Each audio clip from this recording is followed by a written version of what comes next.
29. janvārī Saeimā notika gadskārtējās ārpolitikas debats, un pirms tam, protams, ārlietu ministras Bražas ziņojums. Frakcijas Latvija pirmajā vietā vārdā runu teica frakcijas vadītāja Linda Liepiņa. Taču šogad šīm debatēm ir pavisam cits konteksts. Un šogad ārpolitikas debats vairs nav tikai par Ukrainu, NATO vai sankcijām.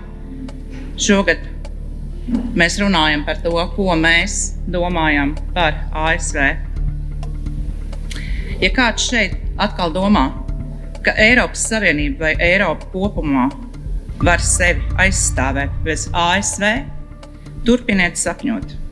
Jūs to nevarat.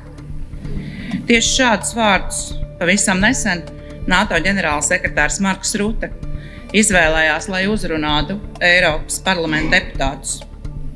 Turpināsiet sapņot, vai tomēr nolaidīsimies uz zemes.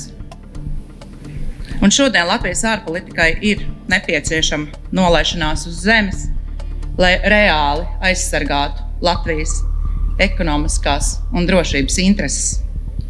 Nolaisties uz zemes, būt reāliem, nevis lidināties kaut kur zili, rozā, mākoņos, kreisajā ideoloģijā. Mūsu drošība ir atkarīga no NATO, un galvenā NATO militārā strateģiskā partnera ASV.